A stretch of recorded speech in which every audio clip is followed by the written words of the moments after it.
On the 31st of July 2015, Eric John LaRocque was found dead in his home in Northern Virginia. He was found by his wife, Kim Pham LaRocque, with trauma to the upper body from a gunshot wound. The office of the medical examiner later confirmed the cause of death as a homicide. Having interviewed the neighbors and the friends of the victim, the police's main suspect was Kim Pham LaRocque. The police learned that Eric had been having an affair whilst going through marital problems with Kim. This is an audio-only interrogation of Kim being questioned by the police. I'll chime in at the end to advise the outcome of her trial. We called the medic. They checked him out that evening and said, "You probably just have food poisoning. Take it easy. Drink water. Drink Gatorade. Get your energy back." So he was fine that night and thought he felt better. He just couldn't sleep because he slept throughout the day. The next day he woke up and went for either a bike ride or a run, did something in the morning, and got back and seemed pretty normal. And then towards midday he started feeling terrible again. And he was being very odd, very aggressive, talking about, "I'm gonna die, I'm gonna die, I'm gonna die." And so we went to the emergency room and they got him checked out, hooked it in IVs, and at the end of it, they gave him little packets of potassium. And when was this? When? In the February, beginning of March. Okay. Did and when was he aggressive? Like demanding sex? Is that what he was? Not demanding it. He's just very sit with me. I want to be with you. I want to be with you. Sit with me, but not aggressive. Like I didn't feel threatened. Okay. Before. I mean, like after his release from the hospital, or before. Okay. And okay. So how, like, yesterday? How were things yesterday with you two? I barely saw him yesterday. After work, he left early to hang out with his father and father's wife, who were in town. They were driving from Florida back up to New York, so they were here a couple days. The night before, they were grilling out with us at our house, and the next day he met them at Great Falls. And by the time they got home, we started putting the kids, getting them cleaned up and ready for bed. What time did you put the kids to bed last night? I think they fell asleep around 8:30. Okay. And what did you guys do after that? Before that, we ate a quick dinner with the kids. They were hungry. He went to the grocery store, picked up milk, and I think he picked up some other items as well.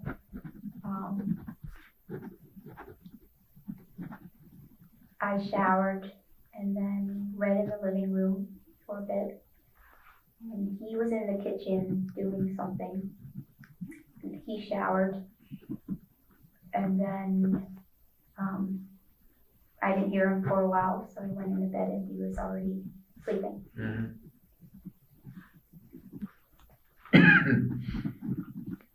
Is that normal? I mean, what time does he typically go to bed? Around 10. Yeah. 9 at the earliest, 10-ish.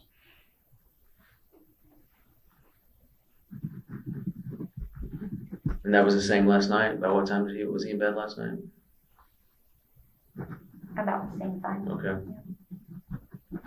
All right. And what did you do? Did you stay up? Did you go to bed, or? I got in bed shortly after 10, but I don't think I fell asleep right away. Okay. I'm usually up until midnight. You are? Okay. What did you do? So you're in bed, but you're not asleep, are you? Yeah, I read. Okay. What were you doing last night? I was reading. Reading? Okay. Yeah. What were you reading? The book's in there, The Fault in Our Stars. I've heard of this. Yeah. That is. It's a young adult Young adult. novel, Yeah. so. Okay.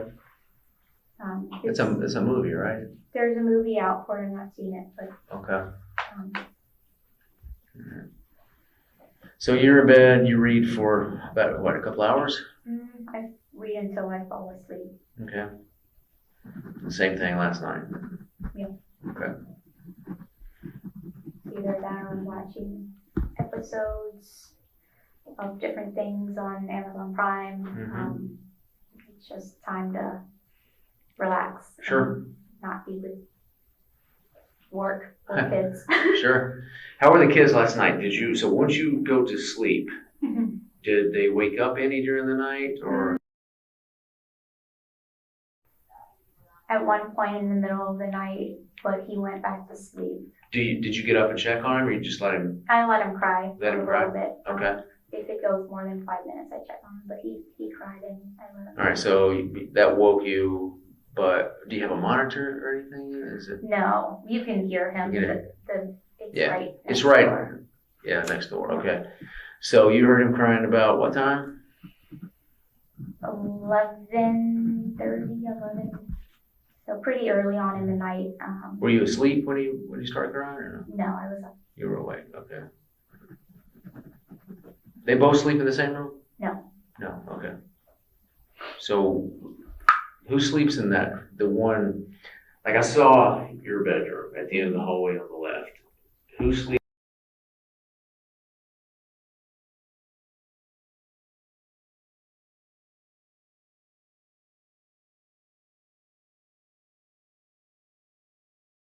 That to yours, just down the hall.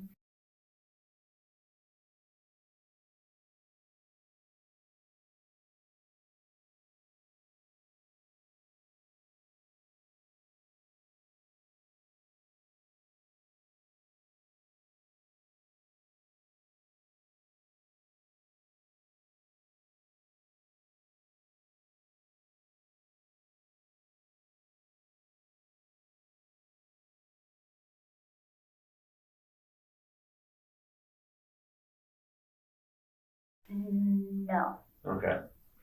What time did they get back? I don't know. She texted me last night saying that they would be back early in the morning. Were they here by the time you left this morning? Okay. So let's talk about that. So you sleep through the night and take me through when you wake up this morning. Yep. I woke up at 6, but before that, I heard Eric rummaging around. He gets up pretty early. He gets Okay. up between 4:30 and 5 usually. And he reads the newspaper in the kitchen when he eats breakfast, so he works on his resume. So I heard him up, and as I was getting up and getting ready, he said that he wasn't feeling well and was going to lay back down, and I said, I'm just going to sleep a little bit more and I'll rally a little bit later today. Okay. So when I left, he was still in bed. Was he saying he was staying home because he was sick or he just wanted to, He said he wasn't feeling well, and he said that he would sleep in a little bit longer and then head into work when he felt better. Gotcha. He was probably tired from being out yesterday all evening outside. Okay. So when you woke up Mhm. at 6, he was already up and out of bed? Yeah. Okay. All right. And when you leave, was he back in bed? Yeah. Okay. And what time did you leave again? Sometime between 7:30 and 8. What time did he get home last night? This barbecue or this cookout picnic with his? That was the night before. That was the night before? Yeah. Okay. Last night he was with his parent, or his dad and stepmother at Great Falls Park. Right. Last night? Yeah. Okay. Yeah. What time did he get home from that? I would guess around 7:30, but I don't recall the exact time. And Was that, I mean, was that late? Or was that about the time you were expecting him? Or had that been discussed or what? The original plan was he and his father and their children were gonna go to see Ben Harper at Wolf Trap. Okay.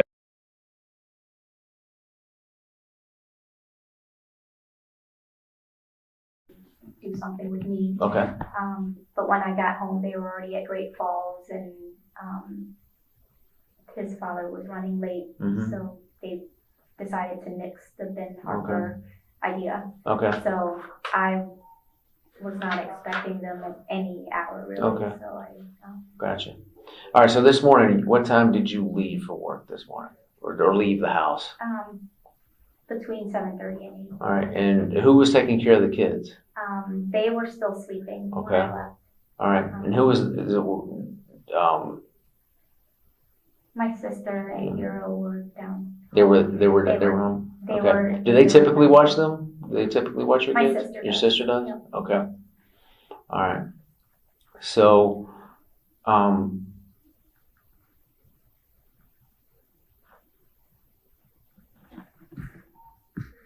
so take me through the rest of the day. I mean, I know you've kind of already gone over this with Detective Bond and probably others, but just take me through the rest of the day, just so I'm hearing it. Yep. There's not much else. I go to work. I get into work a little bit after 8 o'clock. I paid a real estate bill that I'm already late on. I sit in a conference room with several other folks. I left to walk to get lunch at Panera Bread at Worldgate Shopping Center, right up the street. It's about half a mile walk.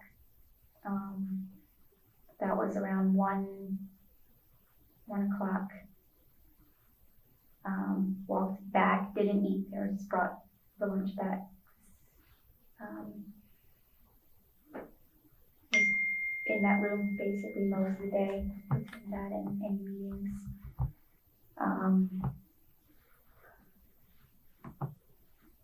Okay. So what time did you call and check on Eric today, or did you talk to him at all today? I sent a text message in the early part of the day, just to see how he's doing and if he needed anything. Gatorade, soup, water, or if my sister could get him anything. Yeah. What did he say? He didn't respond. Okay. He didn't reply? He did not. Okay. And what, were you concerned at all? I mean, is that? We generally don't send text messages back and forth very often, and I wasn't surprised. I thought that he probably didn't even get the message. So it wasn't shocking. I thought, similar the last time he was sick, he just stayed in bed all day and didn't write me back until 3 p.m. And said ginger ale. All right, go ahead. My sister had wrote me to say that she wanted to see if he wanted to eat something. So she reached out to you about saying, should I check on? She said, Eric's still not up. I want to see if he wants to eat. And I said, just make sure to not, so he can dress if he needs to. And about an hour later, she responded saying, I knocked, no response. So I think she wrote at 11-ish saying that they were going to eat something in about half an hour. And then at 1 o'clock, she said, I knocked, no response.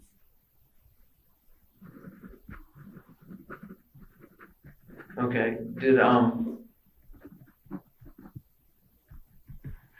But you weren't concerned when you didn't hear from him. You weren't concerned about, Not really. I mean, I said that I would try to be home a little bit earlier than normal. Okay. To help take care of him and the kids, which didn't work out to leave earlier than much more normal. So I just figured he was kind of sleep it off. Mm-hmm. Okay, and then so take me through when you get home and. Yep. I get home. Okay. I'm in the living room with the kids. My brother-in-law was in there with them. We were playing, and I asked, "Did he get up? Have you seen him?" And he said, "No, I haven't seen him all day. He's, not stepped out of his room unless, when they were downstairs." Mm-hmm. So I said, "Well, let me go check on him." So I went to the room. I opened the door. The door was closed. I walked in. The door kind of hit the dresser drawer a little bit, which surprised me because it's not usually right there. I took a couple steps in and then saw that upper body. Mm-hmm. So I stepped back out, closed the door back up, and said out loud, "Call 911." Mm-hmm. And Hero was surprised, not sure why. He said, everything's okay. I went to the kitchen to get the phone. It was not working when I initially picked it up. I picked it up and heard my own voice. And my first reaction was, I need to calm down. I can't even use a phone. Mm-hmm. And then realized that it was no dial tone, and I fidgeted with the phone for no more than 2 minutes, I don't think, and then gathered myself, saw that it was not plugged in, the power cord was on, so all of the lights were still on, hooked it back in, and it had a dial tone. Okay. So This is the home phone we're talking about here, Yep, right? the Is that landline. typically, how often do you use the home phone? Is that typically the condition? That's too? the phone we use when we're at home because we don't have good coverage with our Okay. cell phones. That's typically what we. When you saw him laying there, did you check on him? Did you call out to him or anything? I don't think I said anything. I was right next to the bed at the end. I don't think once I he was not in good condition and I needed to call someone. Okay. Um, What did you think? You say he was not in good condition. What did you think his I didn't condition know was? I really didn't know. I just thought stomach, I don't know. Mm-hmm. I didn't really think what it could have been. Okay. Um, So you thought, you didn't automatically jump to the conclusion that he was dead. You didn't automatically assume that. No. Okay. So you didn't assume he was dead, but you don't call out to him and say, Eric, I don't think I did. all right, you didn't go over and shake him or try to, are you No. okay? No. Okay. My first thought was don't let the kids come in here. Okay. They were following me down the hall, so I shut the door. All right. Okay, so you step out, you call 911. All right. What do you remember about the room? What do you recall about the room?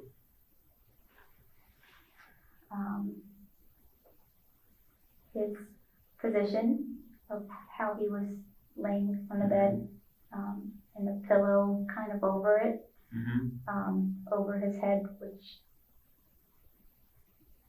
looks like he was trying to cover his ears.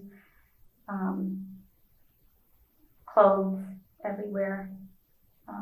Looks like he or someone was looking for someone or something.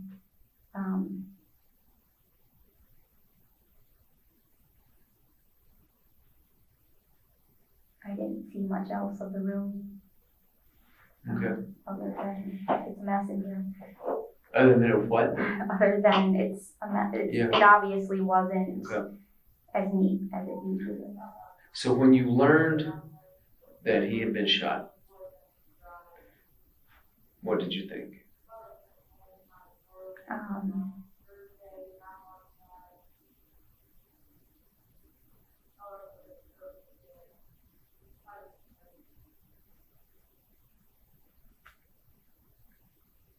learned that he had passed before that I learned that he was shot. Okay.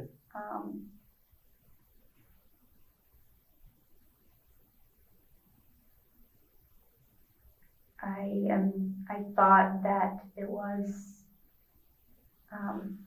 the revolver that we bought. Mm-hmm. I wondered if he did it, though I don't think there were any signs that he would have.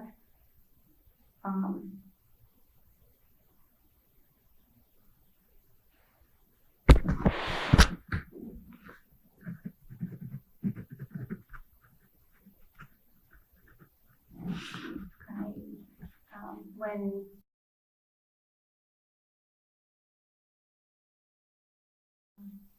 I think you told me that,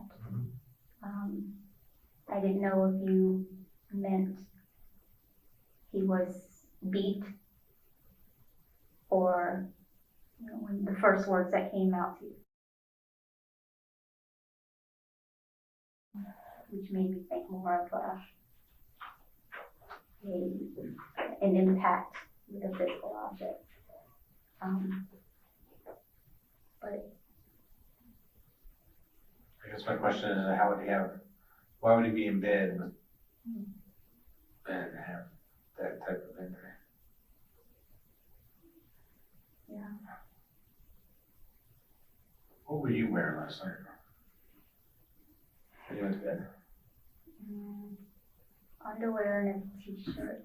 Do you remember which t-shirt you wore?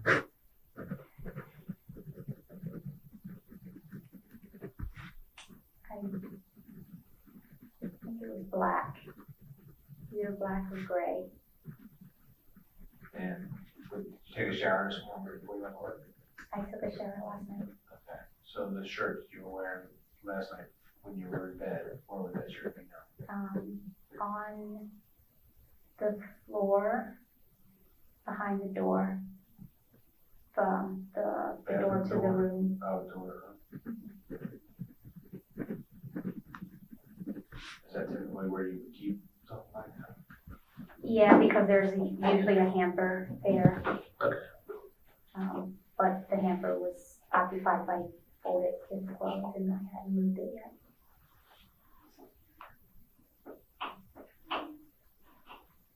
So, how many firearms did you guys own?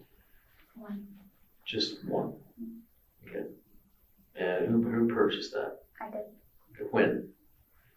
this spring, This spring? like April or May. Okay. Had you ever owned a firearm before? No. Okay.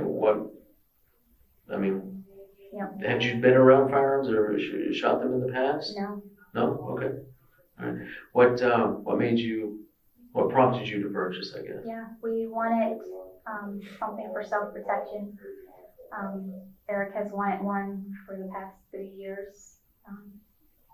As soon as we moved into the house, we wanted to get one. I didn't feel comfortable with it right away, but we felt that, you know, we should have something. And we agreed to get something that we would both be trained to use. And so we intended to take a safety class. And Okay. Did you ever take the class? not yet. Okay. Have you ever fired this firearm? The one you own? What do you know what kind of gun it is? It's a handgun. It's a revolver. Handgun? Okay. You haven't, so you've never fired that handgun? No. Have you ever fired a handgun, period? No. Okay. Has Eric?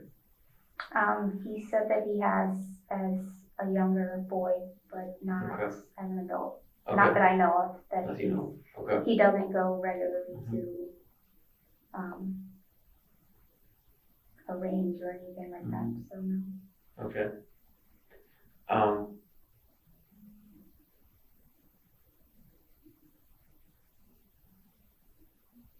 So now that you know what you know, what do you think happened?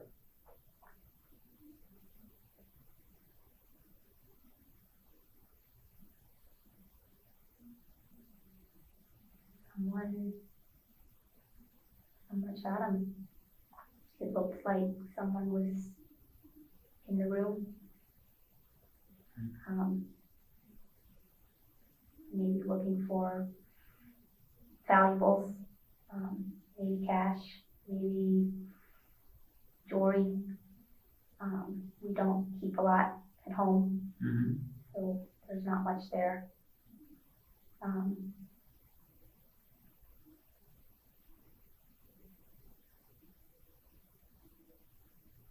So when would they have had this opportunity to do this? Because you left this morning, he was in bed. Yeah. Your sister and brother-in-law are in the house all day. Yeah. The door's closed. When you leave in the morning, do you lock the door or I locked the door. you went? I locked the door. You locked into the bedroom door? No, No, I Or locked the front door? The front, okay. All right. Does that have a deadbolt work? Yes. Do you have to lock that too? I think that's the only Okay. way you can lock it. Or I don't know, but whatever the key lock. Just one key, it's one lock on it. It's one lock, one key.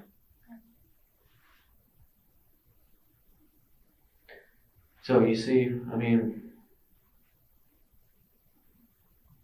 somebody would have had to, how would they have gotten in the house undetected? I don't know. Someone was home all day. That's what I was told. Who was home all day? Your sister? My sister and husband. And husband were home all day, right? Watching the kids, and your kids were there too, right? Yeah. So,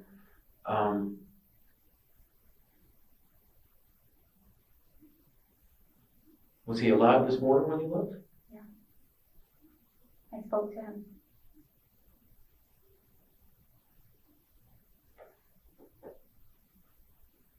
So, you think somebody looking for valuables? Yeah, I don't think anyone has anything out for him. Mm-hmm. I don't think there's. What a value did you keep in your bedroom? We have some cash, gift certificates. I have jewelry, but most of it's fashion jewelry. Other than that, we don't have a lot. We have a laptop, we have an iPad, we have phones, but we don't have extravagant things. Bikes and things are probably the more valuable objects, which are stored in the garage. Sure. The kayaks that are right outside. But we don't have a lot. All right, so here's the concern I have, okay? So you leave this morning, and he's alive, all right? How are the drawers, or your dresser, the dresser drawers, how are they typically? Closed? Yeah. Open? Haphazard? If anything's open, it's maybe one or partly open. If, I know with sock drawers or kind of stuff. Okay. But generally they're closed. All right. So here's the concern I have, okay? Is you leave this morning, he's alive, you speak to your sister, she's there in the house all day. Yeah. Okay?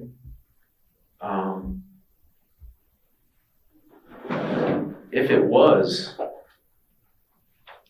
burglary, okay? Somebody, I mean, they went straight to that room. They didn't target anything else. And how did they get past your sister? How did they gain access? And why did they target that room as opposed to, why did they go downstairs to the living room? I mean,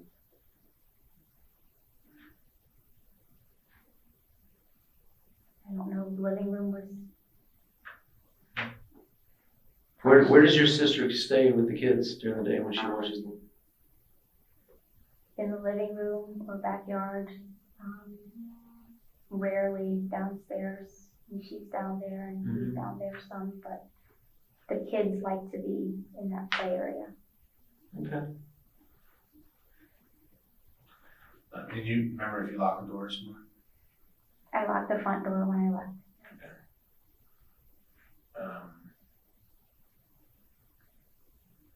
The phone, what kind of phone does he have?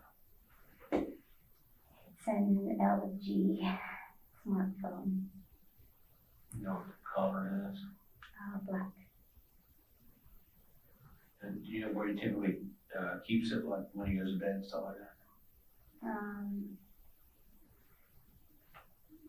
Either on one of the dressers,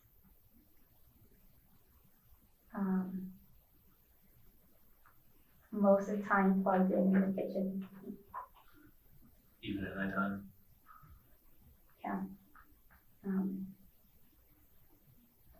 We have a charger in there, and that's when we charge our phones. He's not been sleeping in the bedroom until recently.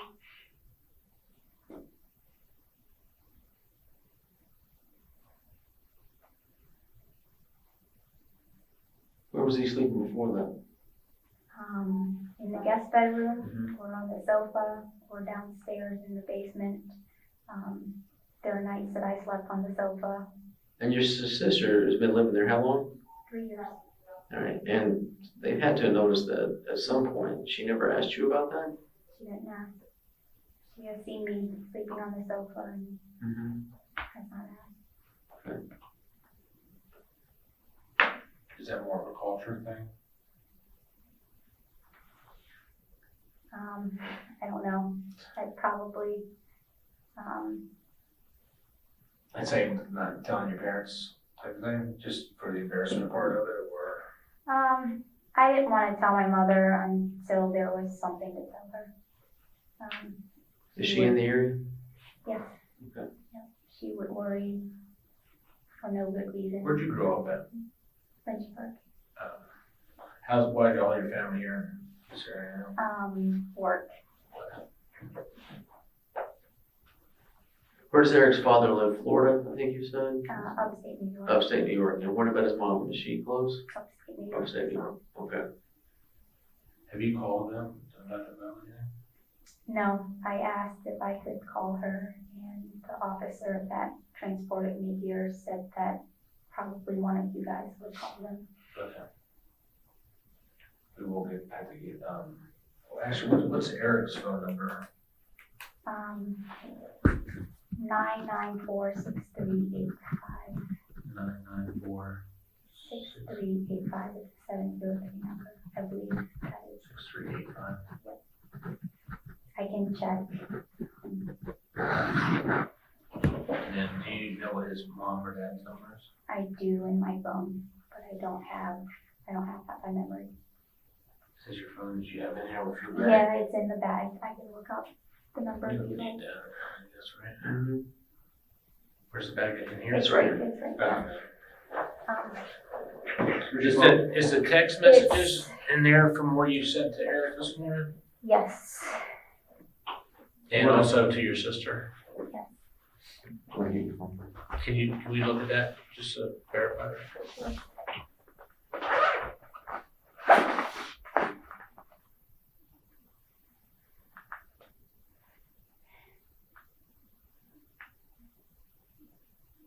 I might need to charge it. I don't have a wall plug, I have a computer plug. But you may charge it.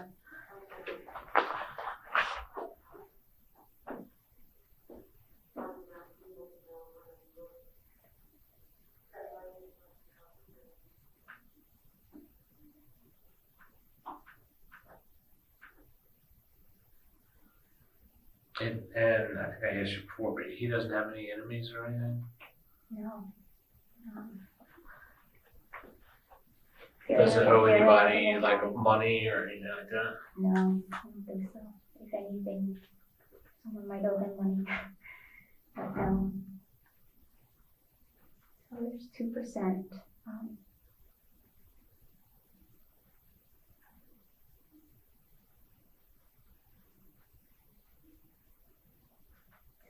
to Eric at, this morning. Battery empty. No, we can, Is there a plug here? Yeah, there's one right over here. does it charge, Does it have a, no, it's, I have a computer that I can, sorry, it's been ringing a lot, past hour, so it used up all the battery. have you told anybody? Have I told anybody? No, No. okay.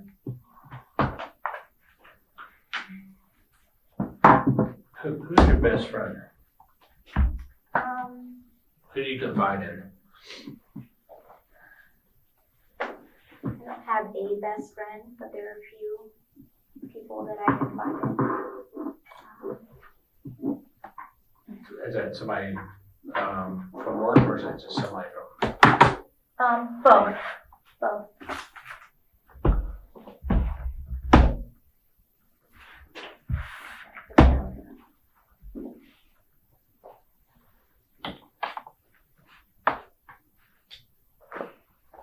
I'll get some cheese and crackers. What's on? I'm good. There you go. Alright. You can't eat something, right? Mm-hmm.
How old are your kids?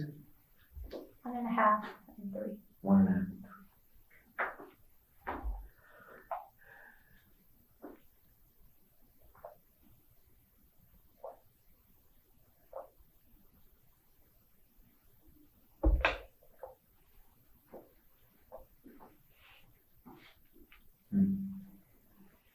left the numbers.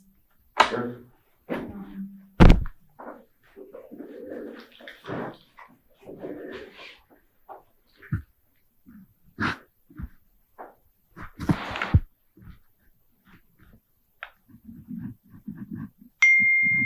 Excuse me, just a second.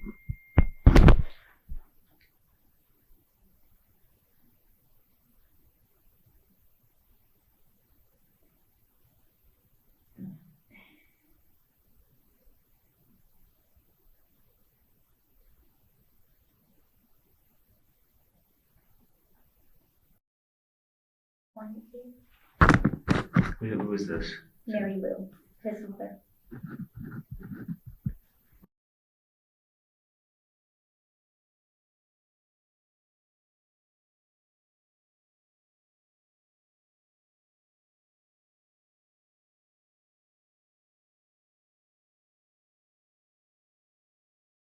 Cell phone. Okay, Mary Lou, what's her name? Magar. How you spell that? Magar. I don't have his father's. Okay. I might.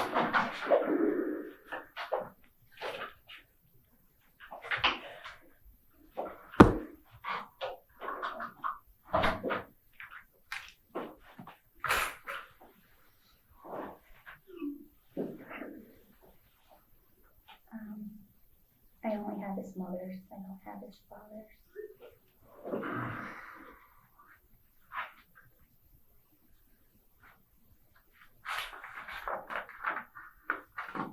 You do have mom, you said? I do have what I think is his father's, but I've not used it. It's in my phone, but I don't know if it's for sure.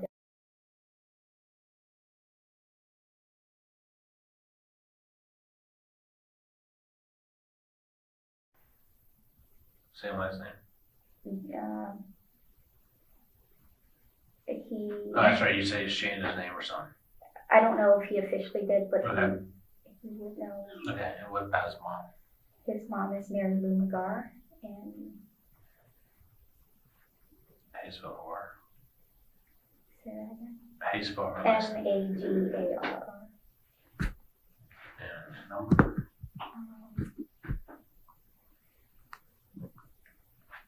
Is this for Mary Lou? Yeah, I got it. Oh, you did? Oh, I'm sorry. You got it.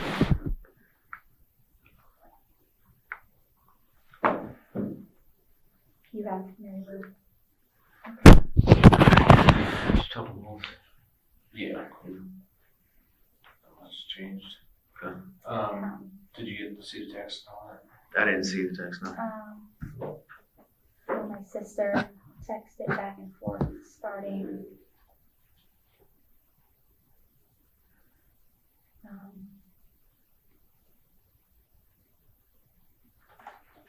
so this was yesterday through today. She was just sitting across the window. What, hold the charge on? Sorry.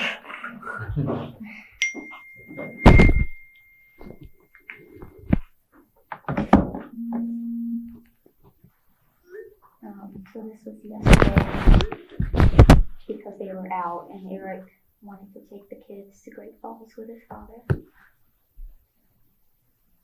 He's home.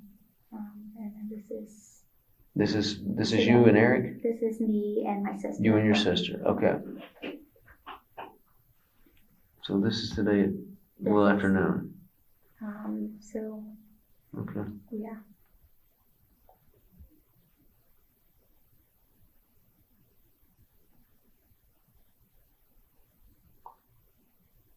So this is her reaching out to you, Yes, she's the gray. okay. So that's at 12 o'clock, she sent me a message.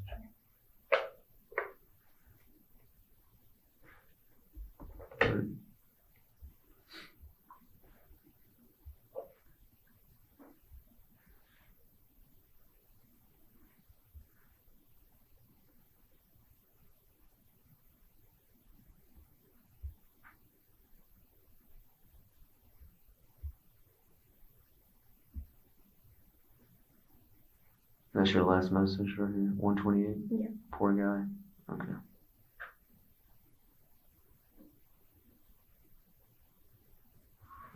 What was the stuff from last night?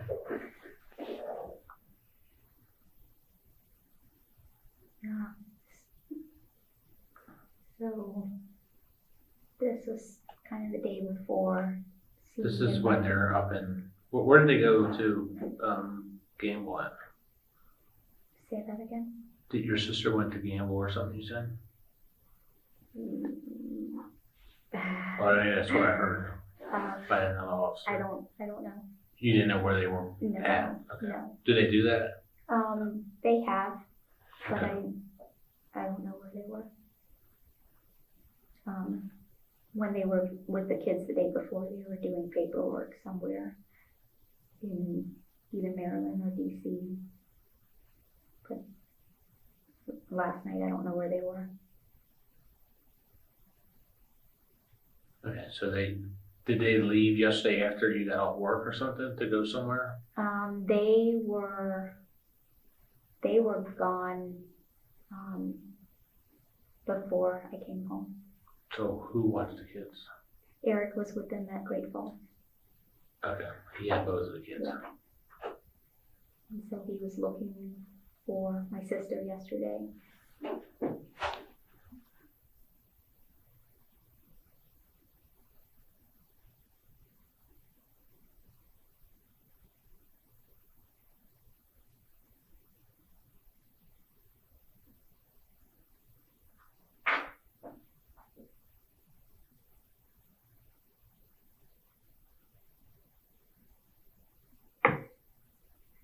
Now, how about your text message to Eric today?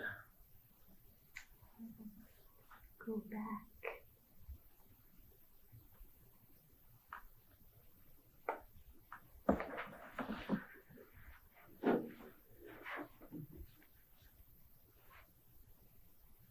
Oh, this was, well, it says yesterday. About after midnight now, so yeah. Around 10.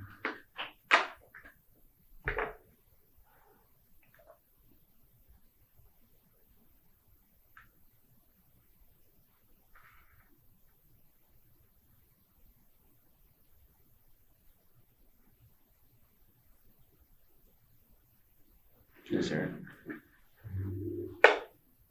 It's the gray and the blue.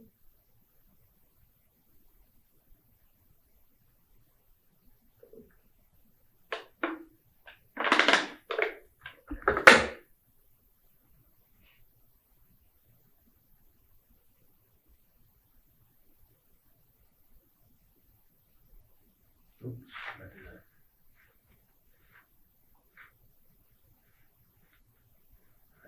That's your thing up here. Sorry.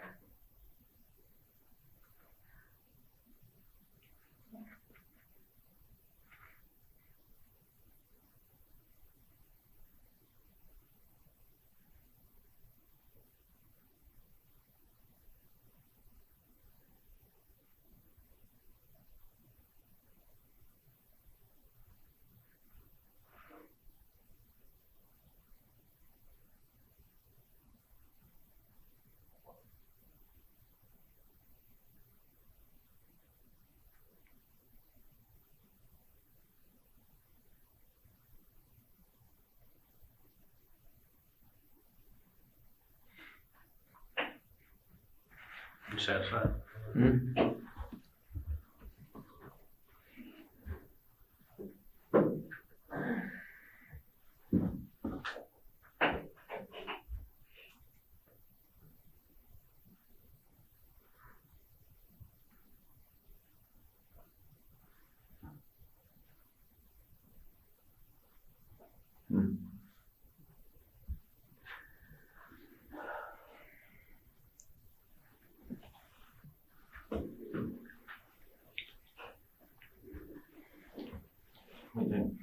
I don't know, I guess our biggest concern is this is what we're looking at, okay?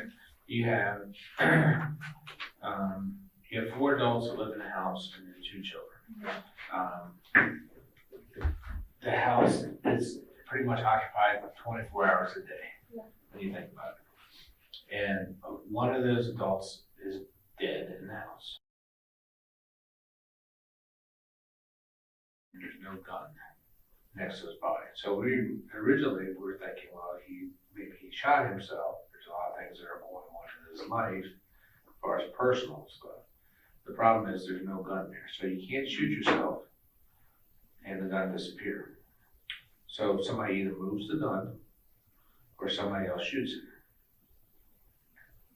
So that's what we're looking at. Okay, now, that's one scenario. And the problem with that part of it is, I think you would have told us if you moved the gun. And you didn't really have a whole lot of time to do that. And I think nobody else is acting crazy about moving a gun or anything like that. Nobody else even goes in there to find him. Right. Okay, so the next thing is somebody else did that to him and took the gun with him. Okay, now, the problem with that is somebody's at the house the whole time, and there's no signs of anybody forcing their way inside the house. Everything's secure. There's no busted door, locks, windows, anything. So the person has access to the house. And somebody's in the house that doesn't. That only leaves 3 adults. You, your sister, and your brother-in-law. Okay, so now we're in a situation now as to who has the reason to want to do something like that. Your brother-in-law is never really around. He probably doesn't get too much involved in it. Your sister really doesn't know. She's not even asking you. She sees some difference. So now it comes down to you, and there's some problems between you and her husband, which are very, very, very stressful.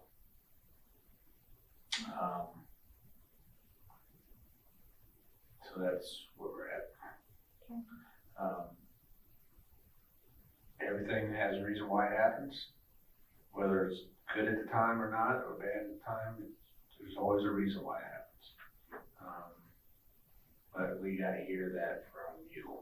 I mean, you have to explain that to us as to what's going on, why things are like they are, or why they ended up like they are. We're here to help you, but we can't just fill in connect all the dots without your help. So it's kind of up to you now to help yourself out, help your kids out, who I'm sure are very, very important to you, right? And they're without a dad right now. So they need you. You can only help yourself out by being totally honest with us as to what happened. You want to kind of give us an idea as to what went on? No, I told you guys everything that you want to know. We had problems. I'm very upfront about that. I'm very open about that. Very much so. But I want him around for the kids. I want him there. They deserve a father, whether their parents are great or not. When you found out that he was cheating Yeah. on you, Mhm. did you want to reconcile? Right What away, did you I did. want? What did you want? In the beginning, that's all I wanted, was for him to say, this sucks. Mhm. I feel remorse. And when he didn't do that right away, that had to hurt a little bit, right? Absolutely. Okay. I was broken. I hated coming home every day. Mhm. But it was also a time for me to be okay with myself and finding ways to say that this is okay. How did you and Eric meet? College. Where? at a place called Hoagie House at Virginia Tech. So you guys went to Tech, Virginia Tech. Okay. How long did you date? 10 years. 10 years. Dated or you've been together 10 years? We've been together for 10 years. We Okay. dated 7 years before we married. Until this incident with, what's her name, the girlfriend? Whatever it is. Justine. Until this incident with Justine, how were things? They were great. They were great. They were great. And we had typical issues, but nothing. And you found out about this in the fall sometime, right? October. So you find out that he is cheating on you. You have what at the time is what, a 2-year-old, 2.5? Yeah. And a 6-month-old? Yeah. Right, that'd be pretty devastating. Not that it wouldn't have been under any circumstances, but then to have a little one. Yeah. Was he still helping out with the kids, or did he kind of disconnect and? He was never really great with the kids. Mm-hmm. He was good about being outside with them and doing activities with them. So he was like the play. So he was dad. great at Mm-hmm. different facets Sure. of Okay. them. Did he get up in the middle of the night and do all that stuff, or was that pretty much you? That was mostly me, but he did some, and he has been more Lately. lately. At least being there with me when they wake up. Okay. But he did. My daughter threw up a lot Mm-hmm. between the ages of 1 and 2, and every time she threw up, he would be there. So you were hurt. Obviously, anybody would be. Okay. We've both been doing this a long time, and we see things like this, unfortunately, a lot. Okay. But at some point, you get over that grief, that hurt, and you start getting mad, right? I did go through that phase. Sure. Mad. Anybody would. Some people never get over that. I mean, so, and that's understandable, all right? That's totally understandable. You put your heart, your soul into a relationship. You have 2 young kids. Everything is going great, and then you find out, not only is he having an affair, he's having an affair with 2 young kids, and he's pretty much right under your nose, and at least once at happy hour or whatever, almost rub it in your face, to be honest with you, right? So anybody would be mad about that. I mean, I think it probably took lots of self-restraint on your part at that time to handle it, as well as you did, okay? But also know that a lot of times when everybody has a breaking point, right? Everybody. Sure. So you can only be so forgiving for so long. You can only be, and it can be anything. Maybe it's something he's doing, or maybe it's just a reminder of, I don't know. But you're right in the being angry, the being mad, but I definitely have gone beyond being mad. I've forgiven him. We've been working on a relationship. Things have been going really great. I'm still happy with me, or with me and him. mm-hmm. Not knowing what's going to happen. I'm not angry anymore. Okay. So I want you, I mean, you're a smart person. Graduated Virginia Tech, what do you have? Bachelor's, master's, what do you have? I mean, bachelor's, okay. But regardless, I mean, the education is certainly not a barometer of intelligence, but I mean, tell you're an intelligent person, okay? So I want you to put yourself in my shoes, in our shoes, okay? And I want you to think,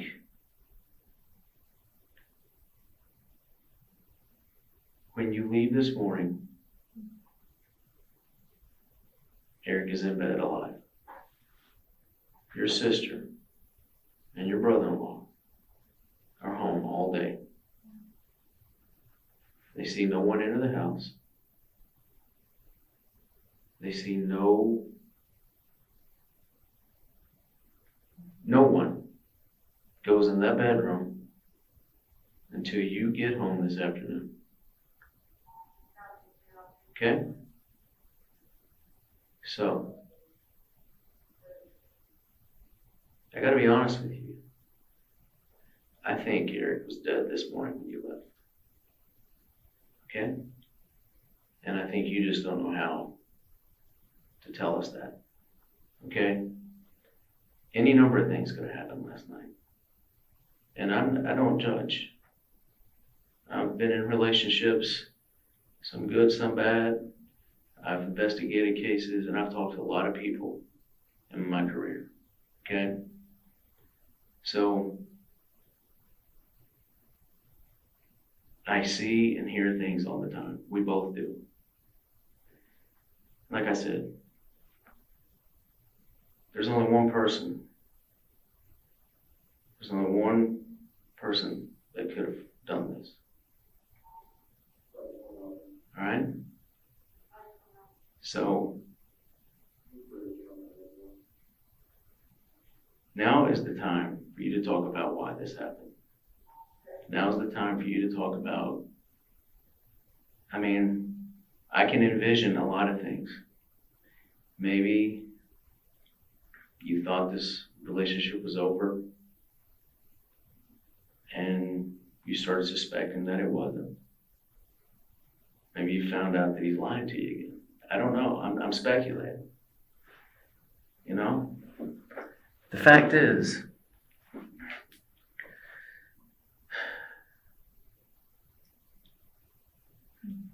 as Detective Bond said, this is your opportunity. And I don't know how many more opportunities you'll get to explain this. Okay? We're understanding people. All right? I don't judge. I don't. Okay? But I think I don't want to say you owe, but you kind of do owe it to, you're a mother, right? Think about if that was your child. You'd want an explanation, right? You'd want to know, okay? Why? You want to know why.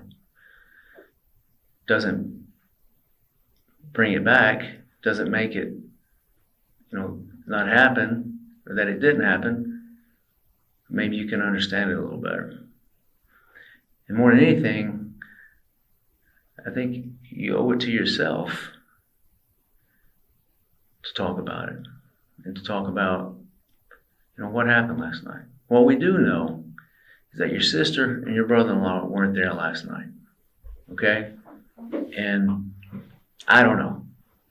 Maybe he came, I don't know what happened, what the breaking point was, I don't know. And that's what I'd like to hear, okay? Because you understand that you're the only person that had the opportunity to do this. I can tell you that nothing terrible happened with us last night. We didn't speak to each other much, but it wasn't a bad night. We didn't fight about anything. We just didn't have time to talk to each other. and I spoke to him this morning. Mm-hmm. He was alive. Okay. Listen, something happened last night. I wasn't there. Something happened. Because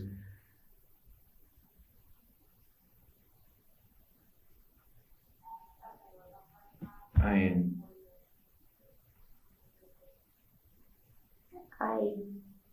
I can be very upfront about our relationship and very honest about it, but I don't want him dead.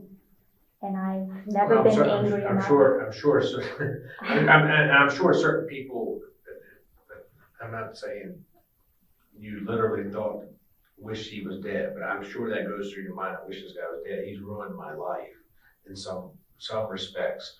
That here we are, this young couple, everything going for us, he's got a good job, I got a good job, we have 2 beautiful kids, we're doing everything we possibly can, and then this, excuse my language, this bitch comes into the picture and ruins everything. So not only are you mad at him, but you're also mad at her. And the fact is, like when we were talking about earlier about the idea you guys are at the happy hour, and she says that whether she knows who you are or not, I would imagine she has some idea as to who you were. So, and she's rubbing it in your face or whatever, all that kind of it just goes back into your head. It keeps spinning and spinning and spinning, and you gotta do things where you're drinking more. You're drinking more, you're under a lot of stress. I'm sure your work stuff is not up to par, because you just got so much stress going on. And I don't know what's going on with, you said something about your house being late on the bill or something like that. I don't know if there's some financial issue going on, maybe that's nothing.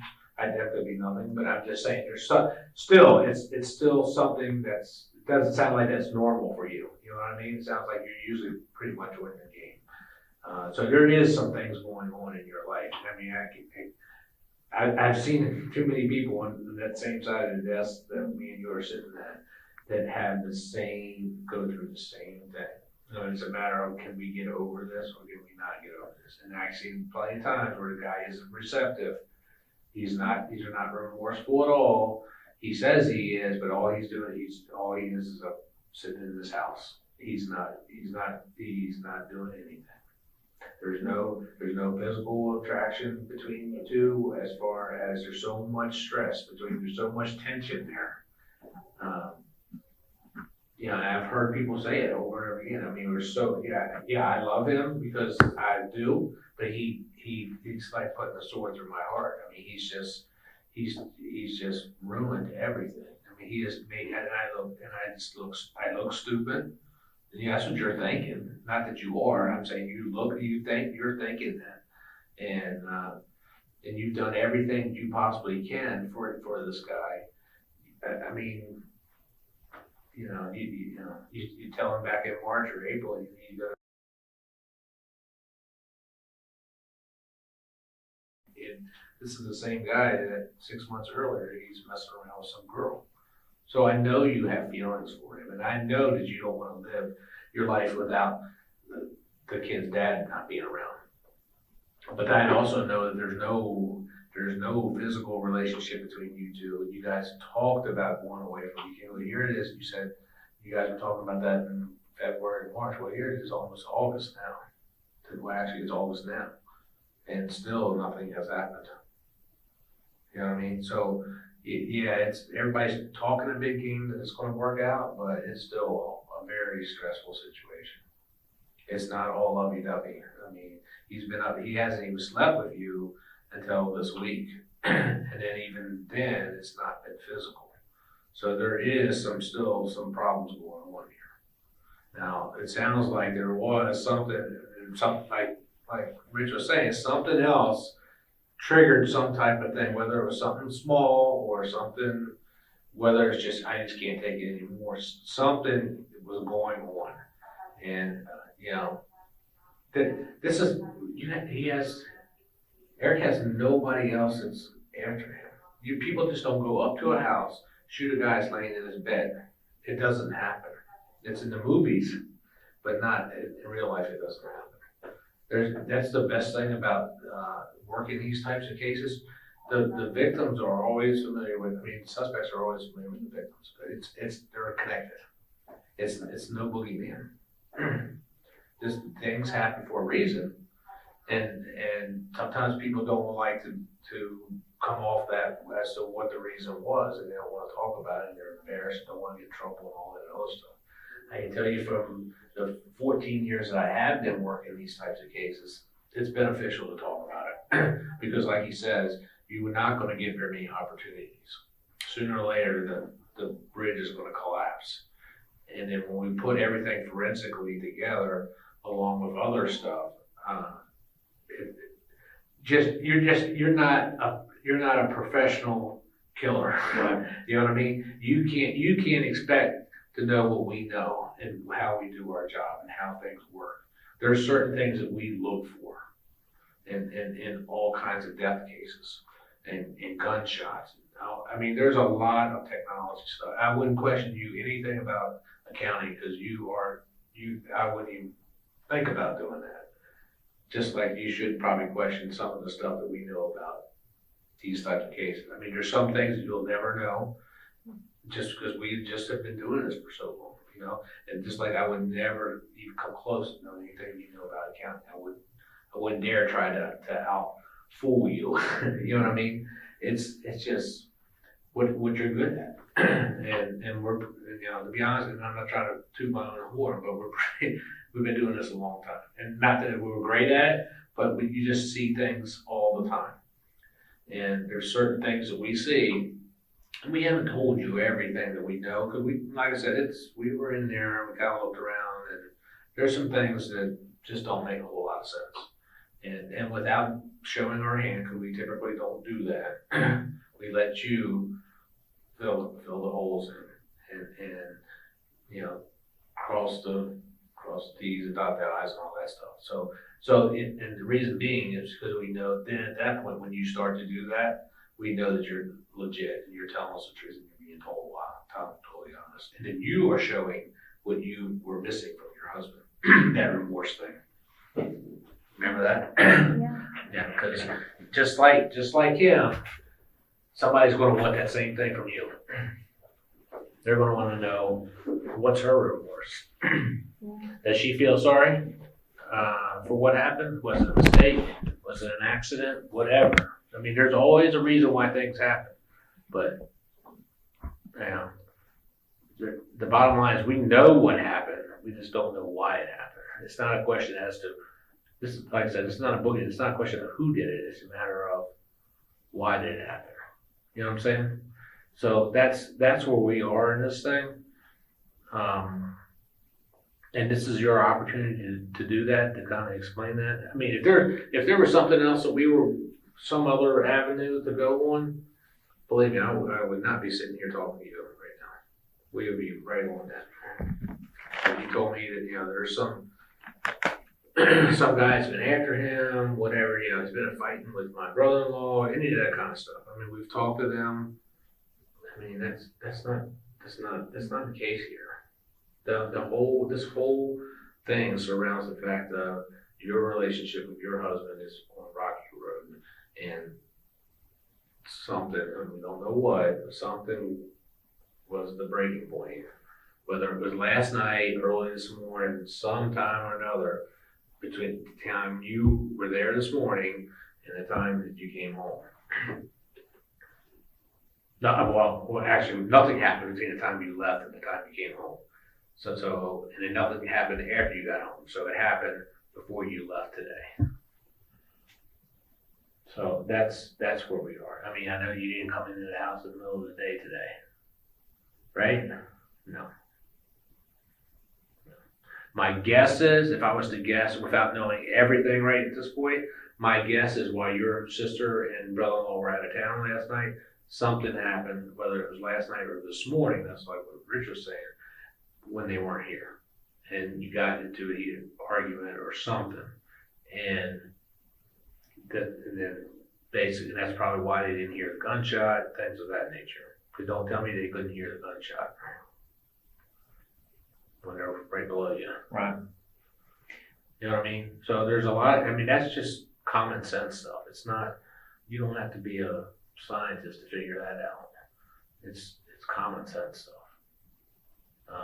If it was happening during the day, they're home a day, nobody came into the house again, broke into the house, locked the door after they left, came in and shot your husband and left, and nobody heard anything, and then left the house, locked the door, and said, "Oh, I'll see you later." And they find you later. That didn't happen. Didn't happen that way. Doesn't even make sense. So again, everything points in one direction. And it's not, and again, I'm not bad mouthing you. I'm not discrediting, anything you say, or I'm not looking at you as a lesser person for doing it. Things happen. That is the thing about homicide cases, is that there's usually a reason why they happen.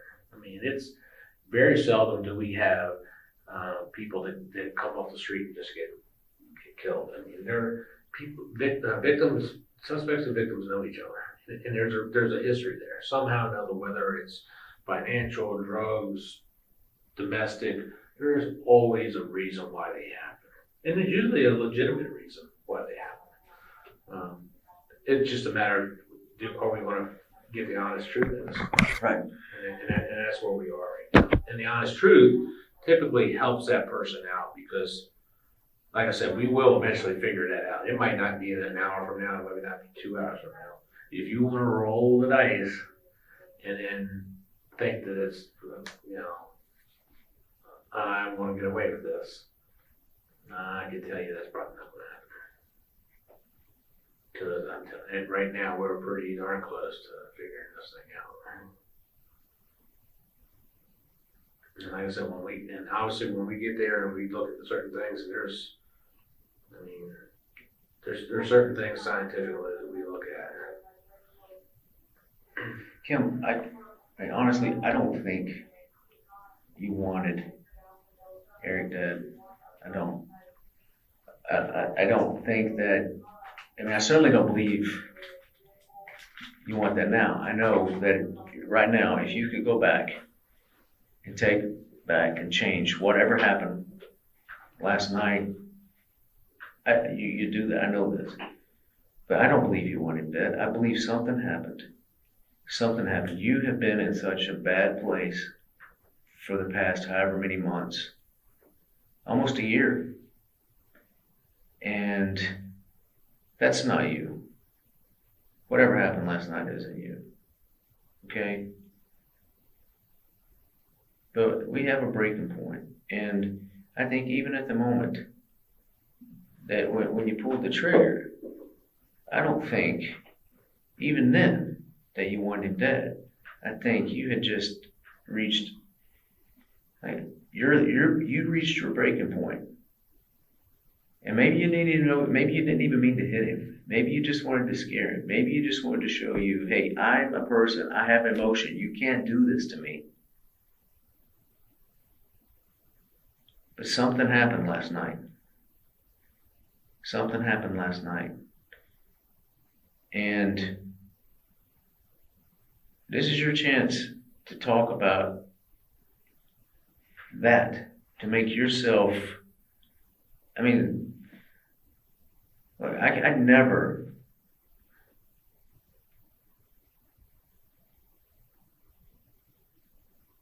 I feel bad for you, is I guess what I'm trying to say, is I feel bad that you're in this situation, that Eric put you in this situation,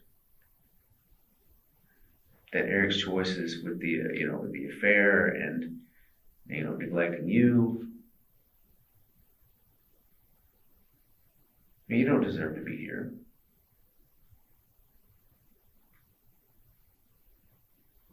I'll tell you guys again, nothing. But, okay, and before you say that, tell us where to go then. Tell us who the boogeyman is. I don't know.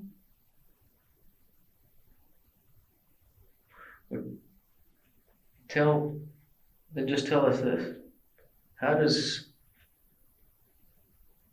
someone enter that house without your sister and brother-in-law seeing them? And how do they fire a shot without them hearing it? How does that happen?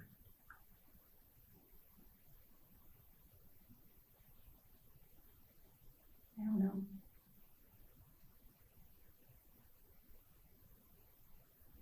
I don't think it does. That's the whole problem. I don't think it does. I mean, speaking of anger, I've not been angry for a long time. Yes, in the beginning, I did feel, how could he do this to me? I can't tell anyone about this, how embarrassing I feel as a wife. I stopped feeling that way. I've told friends, I'm very open about my life. Not to everyone, but I've confided in my friends.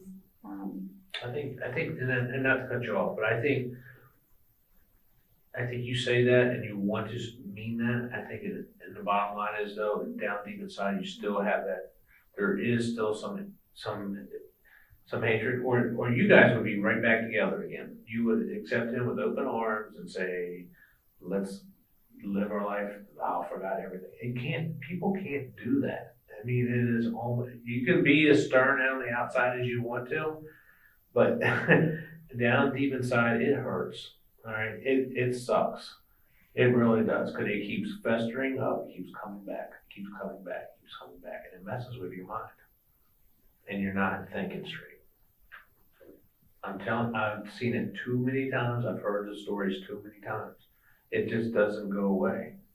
As much as you want to put it behind you, there's always that thing. Is he cheating on me again, or is he cheating on me now? I mean, that's a tough thing to swallow. You have done everything right, and he has just destroyed your life, your kid's life, everything. I mean, that has got to be what you're thinking, because I've heard so many people say that same thing. It is just, again, when I said earlier about putting something through your heart, that's what it is. And maybe you got a reaction to you when I said that, because I saw that you know what I'm talking about. And I'm not saying that I haven't experienced that, or I don't know somebody personally that has experienced, but I've heard that story a lot of times. And I've heard that comparison of this is what it feels like. And it gets you so right. And I want to trust. It makes everything so much easier. I live happily ever. Everybody wants that. Unfortunately, it doesn't always happen that way. And you get the bad end of the stick because you're the victim here, not him. He wasn't thinking about you, your kids, or anybody else. He's out doing his thing, and you're sitting home with a 6-month-old and another one at home, doing everything you possibly can while he's at getting something to eat.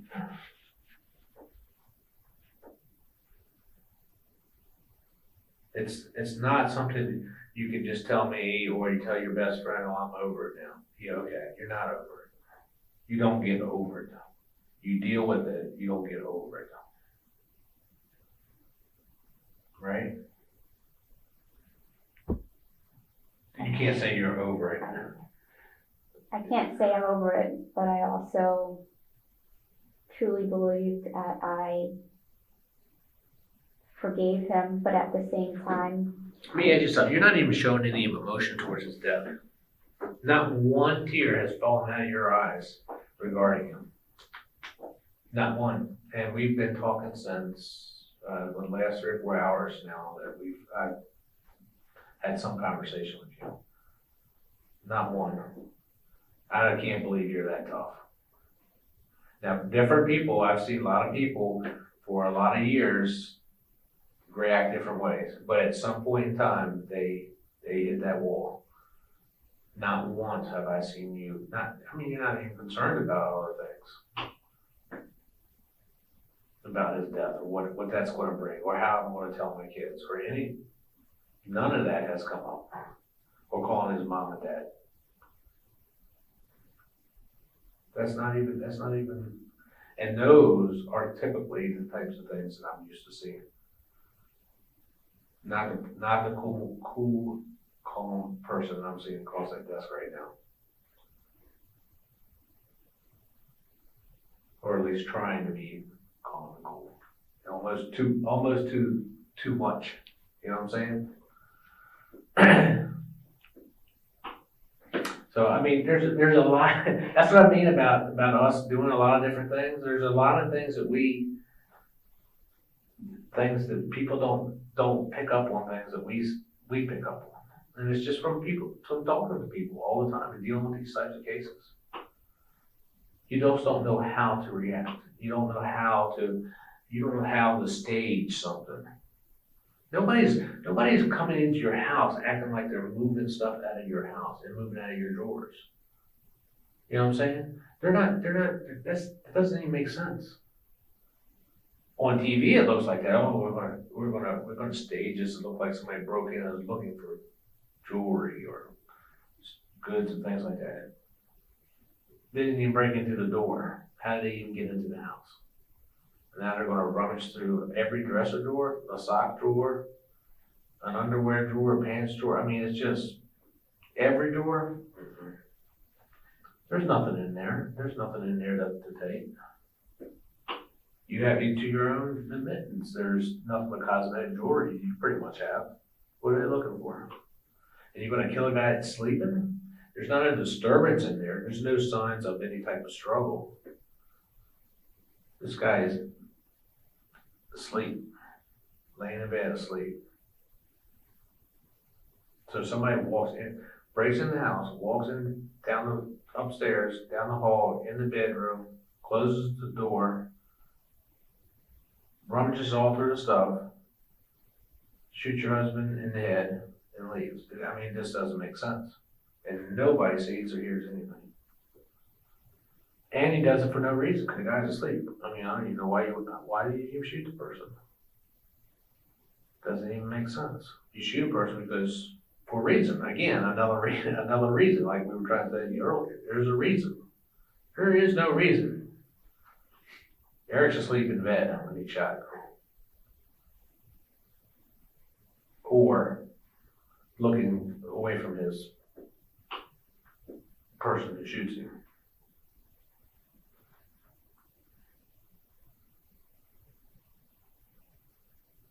I didn't shoot him. Kim, I think about this for a second. Think about this.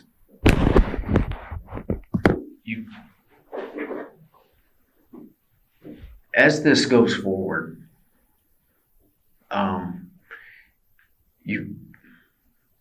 don't know. I mean, I think if nothing else, you owe it to your sister and your brother-in-law to talk about this, because you put them in a really awkward position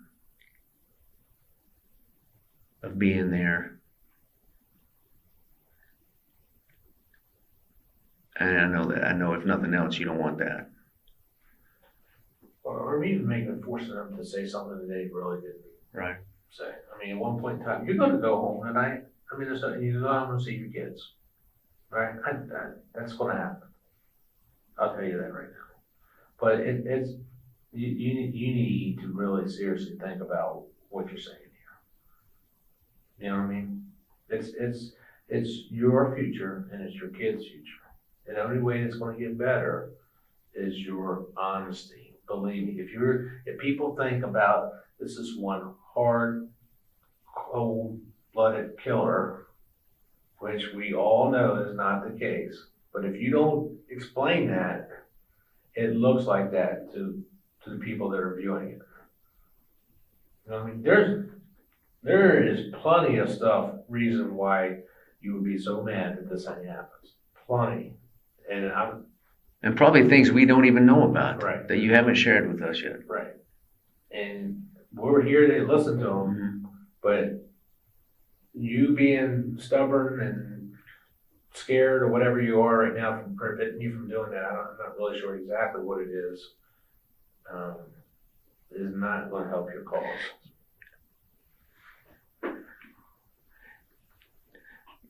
You'd be surprised at the number of people that would actually I mean, I don't want to say, certainly not condone, but at least understand how whatever happened last night happened. You've been through a lot. You've been through a lot, and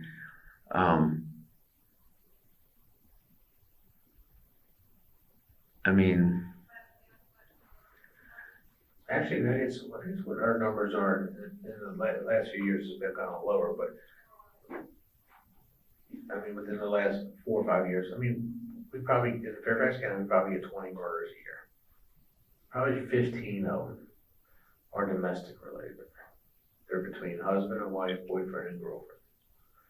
So, I mean, you're a guy, you do the numbers, that's a pretty good percentage of everything that goes, there's problems. There are problems between man and woman.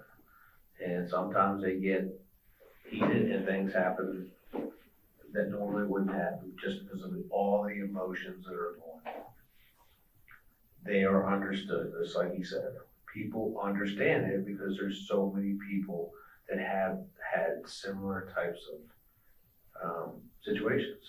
Whether it ends like it did or it doesn't, it's still, they all can understand because they've all been in a situation that is very, very similar. I guarantee you, just about, probably 80% of the people have been in some situation at some point in their life where they've been in a situation where they felt they were betrayed or hurt or whatever, however you want to describe it. It happens. You know, we don't have the shoot 'em up drug things like DC or Prince George's County, Maryland, things like that. We don't get those. We get the domestics where that you have these nice people that, like I said, just get into situations that are very emotional, very stressful, and they happen. But there's some point where you're just going to have to swallow your pride a little bit and do the right thing. Kim, he told you, you're going home at the end of, whenever we finish. You're going home. You're going to see your kids. You're going to talk to your sister. You talk to whoever you want to talk to, okay? You're leaving here tonight. You're going home, okay? But the doubt in my mind has been removed. There's no doubt that you did this, okay? But the only thing I'm not sure about is what spectrum you fall in. Do you fall out here as a cold-blooded person that planned this for hours, days, weeks in advance? Or was this a spur of the moment, heat of passion type thing? I want to believe it's that. I want to believe that you're not this person that planned this out over days and weeks. I want to believe that you're this person who reached a breaking point and did something totally out of character. That's what I want to believe. That's what we both want to believe. But you're not giving us anything here. Okay? I'm not here to try, there's certain things I can't tell you, but I'm not going to lie to you. Okay? So when I tell you that I feel bad for you, and when I tell you that I can understand how this happens, it's because it's the truth. I do feel bad. I do feel bad that you're sitting here. I do feel bad that you were ever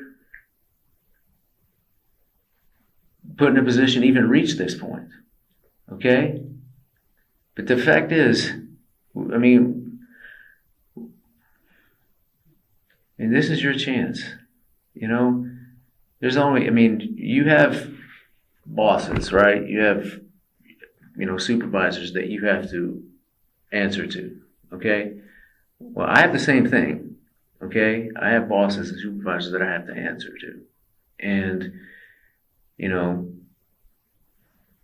at some point I'm gonna have to tell them, okay, this is what we think happened, all right? Or this is what we know happened. And I can tell them it's because, you know, you just felt he needed to go. You planned it for a week about how you're going to do this, and, you know, up to and including, you know, on a night that, you know, your sister's going to be out of town, or you know, and that looks a heck of a lot worse than